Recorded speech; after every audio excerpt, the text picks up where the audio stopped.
welcome to Guitar Books, the podcast. My name is Joe McMurray. Today I'm going to be talking about the Alex de Grassi Fingerstyle Guitar Method. This is an amazing method book for learning to play solo fingerstyle guitar, especially in the style of the great Alex de Grassi. Before I get into this book, I do want to tell you about my own book. It's called Arranging for Fingerstyle Guitar. It goes really well with this book as kind of a supplement. But my book, I show you how to take one very simple melody that we all know well, and I show you how to arrange that in hundreds of different ways, all within the umbrella of fingerstyle guitar, so that in the end you can hopefully arrange any melody for fingerstyle guitar, whether it's a folk melody or pop melody or your own composition. So please check that out. You can purchase that through the link in the show description below. Also, if you haven't heard my music, please check out my albums on the streaming services. My latest album is called Pins on the Map. It is full of solo fingerstyle guitar, as well as 2 solo fingerstyle ukulele tracks and 1 solo piano track. So please check that out, see where I'm coming from. So back to the book at hand. This is the Alex de Grassi Fingerstyle Guitar Method.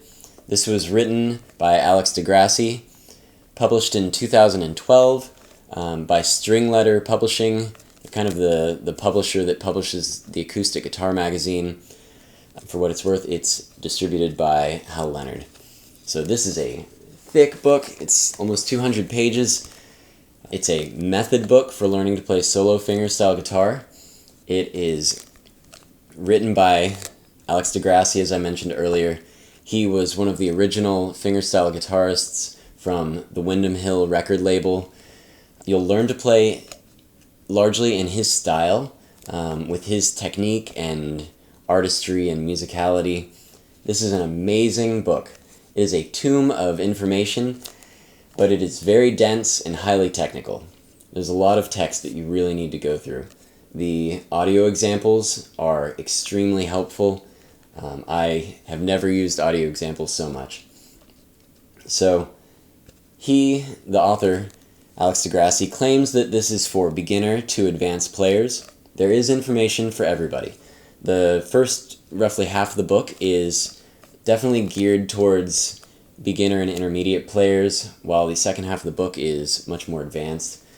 However, I really discourage beginner players from starting with this book. If you've never played fingerstyle guitar, there are better books to start out with. This one is just there's a lot of text. Maybe if you were just a huge fan of Alex de Grassi, if you're working with a teacher, maybe you could use this along with another book to supplement it. But yeah, there are other books that are just more approachable with easier arrangements and less text. That being said, the beginning material in the early chapters of the book is really detailed and shows you a lot of technical information about how to position your hands and how to get a good tone and play with musicality.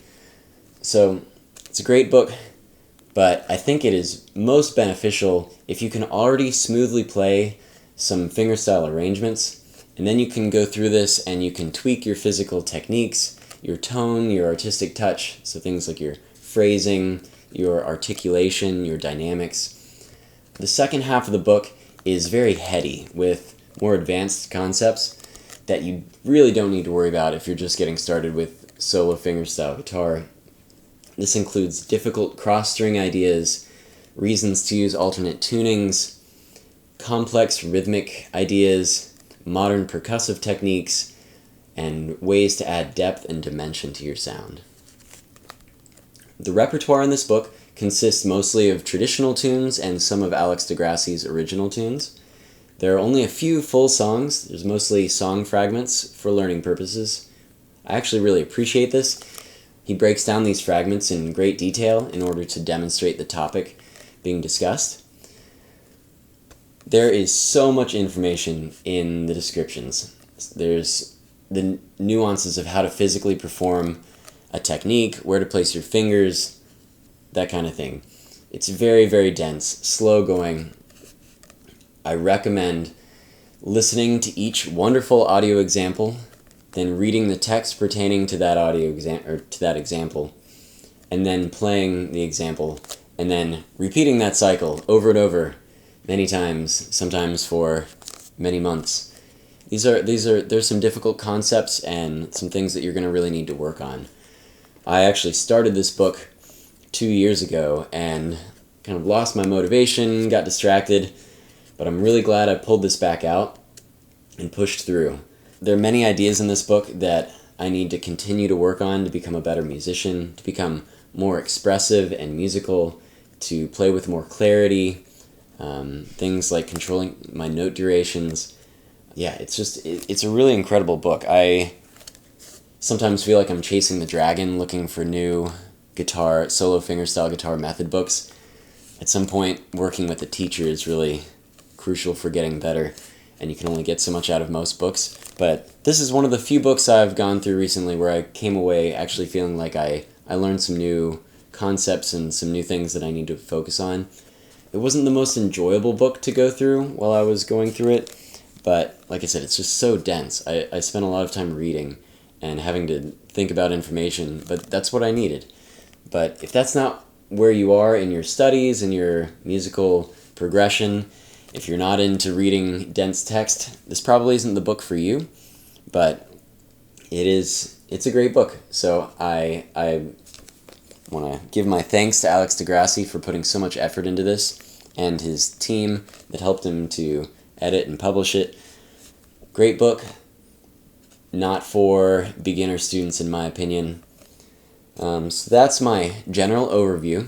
So now, as I always do in these videos, I'd like to go through the index and play some of the examples for you. I'll kind of go through a lot of the concepts covered in this book. So, the chapters are called sections in this book. So section 1 is about instrument basics. There's some cool information about fingerstyle guitar design, the actual instrument itself, what makes a good fingerstyle guitar. There's information about holding the guitar properly, tuning. Section 2 is basic technique. This is for your picking hand and your fretting hand. There's intricate detail on how to shape your nails for fingerstyle, rest versus free strokes, preloading the strings with your fretting hand. There's detailed info on positioning this fretting hand, scales, things like that. Section 3 is called first phrases, so you're actually playing some melodies here. He talks about note duration, so he has methods of precisely controlling your note durations.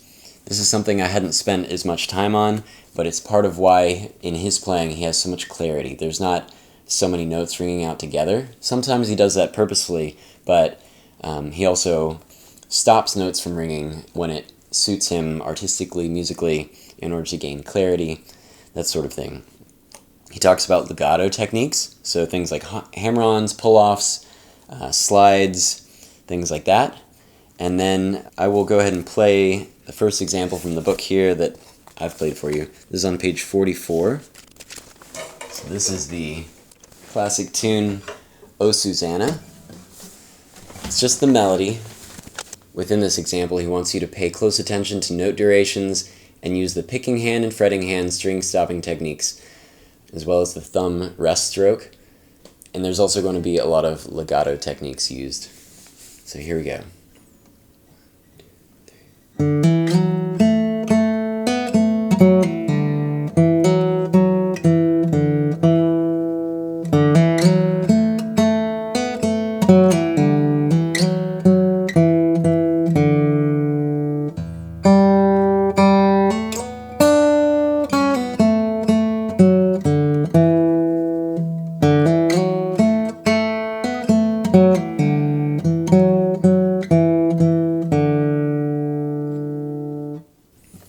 So there you go, a very simple melody, but the point is to play it with musicality and these legato techniques and really controlling the note durations. So moving on, in section 3, there's also information about using open strings versus fretted notes. Then we move to section 4, chords and arpeggios. So information about strummed, block, and rolled chords, chord voicings, So within this section, I have another example here that I'll play for you. This is a hymn that it's just a very simple melody with block chords underneath, but it's important to control your note durations once again. So here we go. So as I'm doing this, so the melody is the first two bars, but he makes a big deal in the text about not letting this E mesh with, he doesn't want those two notes to ring out together. So you're actually going to, and then as you play this E, or the D here, you mute the high E string, the first string, with your ring finger, so they don't blend together. So here it is with the chords underneath.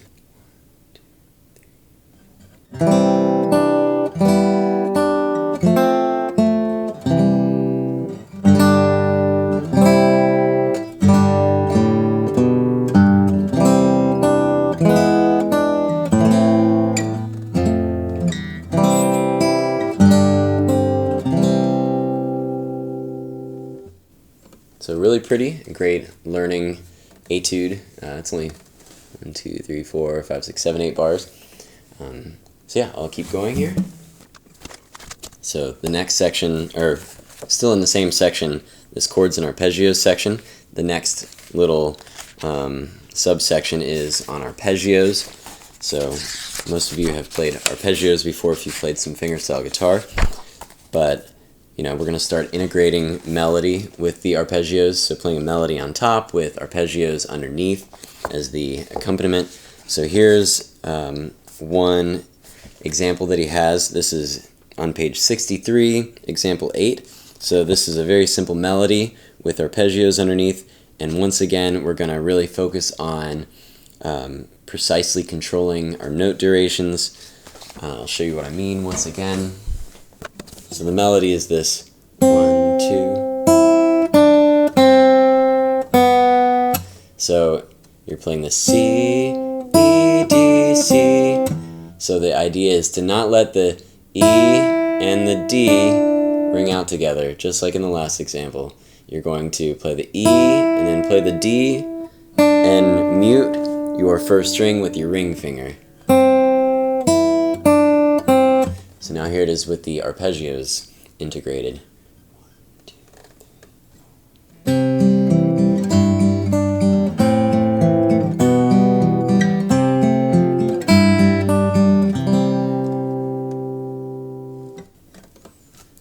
Very simple, but it is hard to control those note durations. Moving on to section 5. This is rhythms, patterns, and accents. So this is mostly alternating bass or Travis style, and then kind of going past that. So there's also things like percussive thumb slaps and some other rhythmic patterns, thumb patterns. So here there's the alternating bass, and then there's enhancing the alternating bass.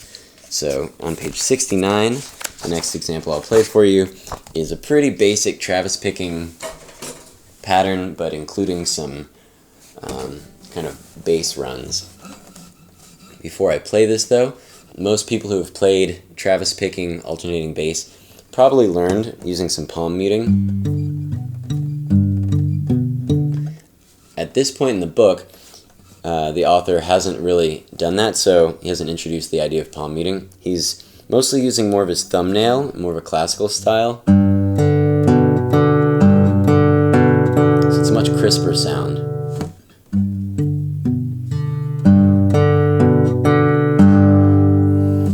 So I'll go ahead and play this for you now the way that the author plays it, with no palm muting, and he's not going to use his thumb over the top. I think the thumb over the top makes one little section a little easier, but he doesn't do that. So here we go. 1, 2, 3.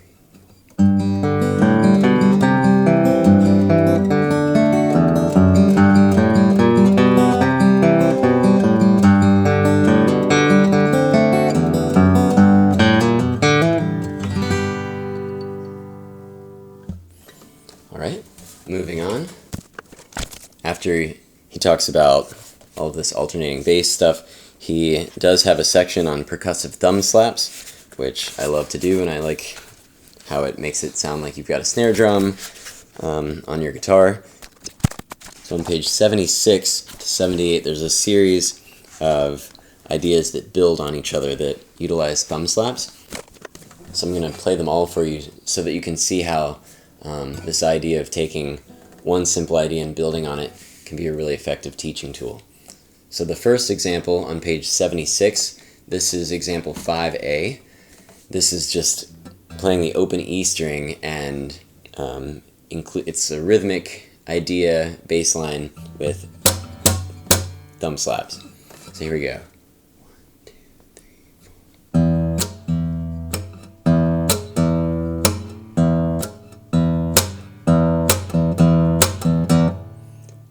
Okay, now example 5B takes that same idea but adds a little bit of, it adds a melody to the bass. 1, 2, 3, 4.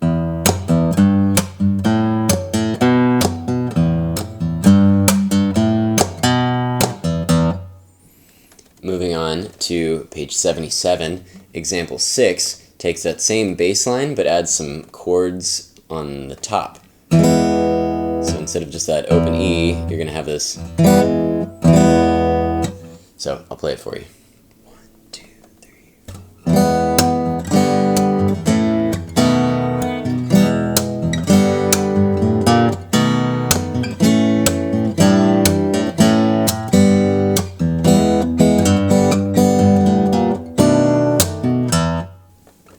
It's starting to sound really cool.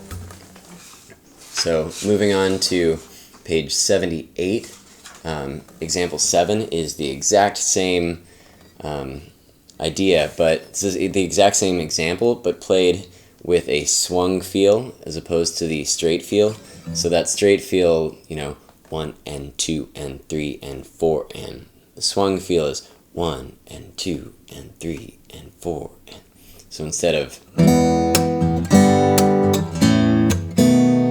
you're going to have this.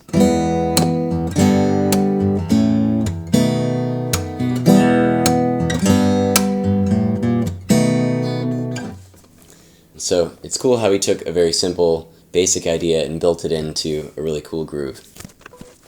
Moving on to section 6 out of 11.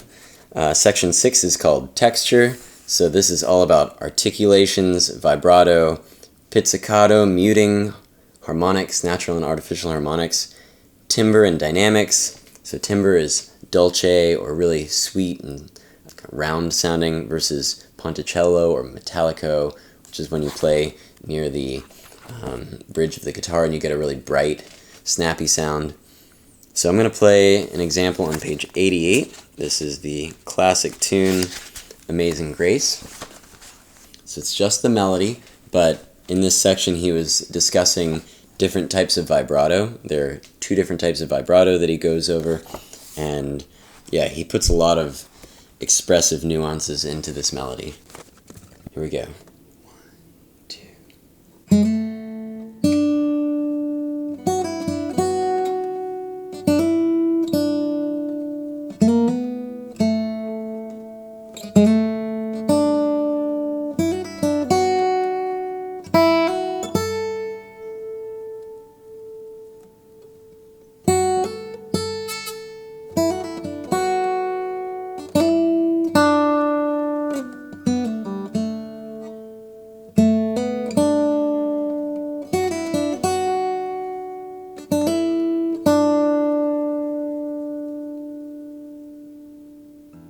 So it's a pretty simple, bare melody. He's got some extra ornamentation, but this example is mostly meant to make you focus on your vibrato. Moving on to section 7, we've got moving up the fingerboard. In this section, he discusses cross-string techniques. So this is also called harp style. This is a really awesome technique. I love to use this.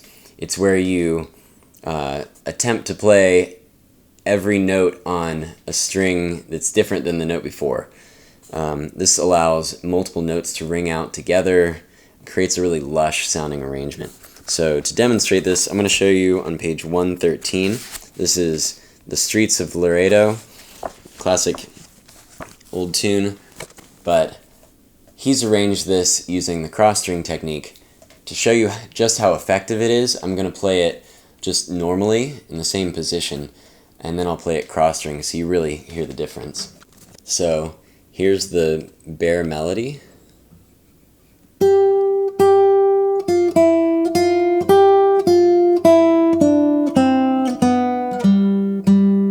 Stop there. Here it is using the cross string technique.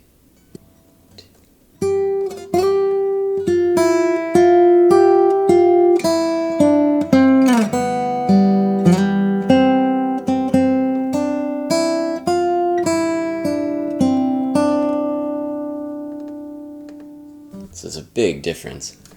So I really like this arrangement of it. It's just the bare melody, but because it's played using the cross string technique, it sounds very lush. Staying in section 7, the next subsection is about bar chords and cross string arpeggios.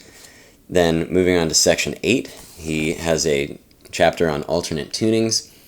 He does have you playing in several different alternate tunings, including drop D and dadgad and open D tuning, which is DAD, F sharp AD, as well as a couple other odd tunings. You won't come out of this section really feeling comfortable in any alternate tuning, but he has some really interesting information on when he would play in a different alternate tuning, why, information about how the guitar resonates better or worse in different tunings, information on how when the strings are looser, you get a different attack and sound versus strings that are tighter, tuned up, they have more tension on them. You get a quicker attack and you get a brighter sound. Yes, just some interesting ideas on why you might use alternate tunings. Moving on to section 9, this is called About Time. This has some very difficult rhythmic ideas. The first section is on cross rhythms. This is something that Alex de Grassi really likes to use. So I'm going to go to page 145. So the idea of a cross rhythm is that you might have, I'll have two different rhythms going. I'll count differently in each hand. So I might have 1, 2, 3 versus a 1, 2. So together it's a 1, 2, 3, 1, 2, 3, 1, 2, 3. But with my left hand, it's 1, 2, 1, 2, 1, 2. Other hand, 1, 2, 3, 1, 2, 1, 2. So I'll play it with my guitar. I'll play example 3 on page 145. This actually uses the cross rhythms. So here we go. 1, 2, 3.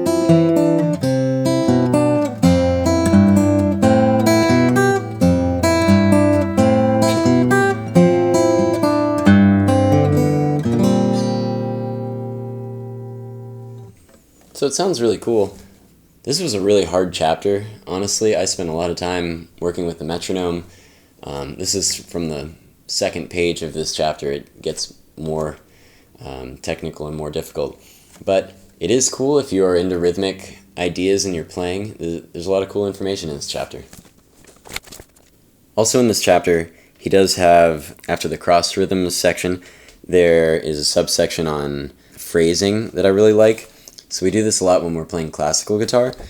This is basically where you're stretching or compressing the time or tempo. You're kind of speeding up and slowing down in a very musical and expressive way. You can't really do this with a band if you've got a drummer and everybody's got to stay together. But when you're playing by yourself, it can actually be very effective and musical to do this on purpose. So moving on to section 10, these are extended techniques. So this is all the modern fingerstyle stuff. So percussive techniques, using the guitar as a drum kit, slapping and tapping, like you might hear Andy McKee or Don Ross or Preston Reed or Mike Dawes doing. So I'm going to go to page 171. This first example is example 10. on page 171, this is using the guitar as a drum kit mixed with some chords. Alex de Grassi goes into painstaking detail to explain how to use your guitar as a drum kit.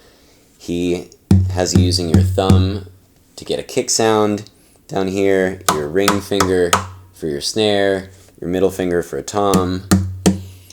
You can read the section to get lots of detail about this. Here's this example 10 on page 171.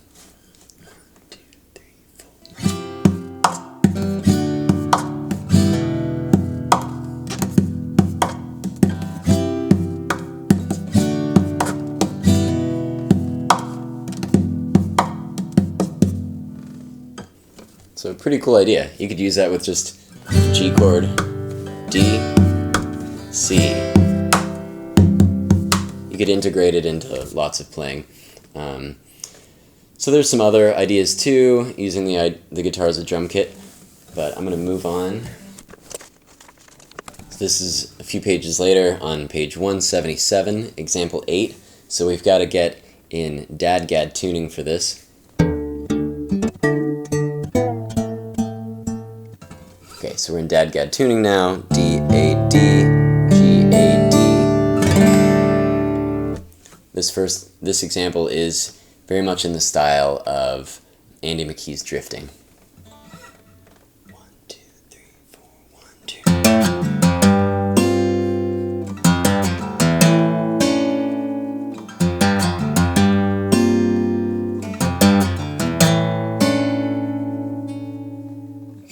So really cool idea.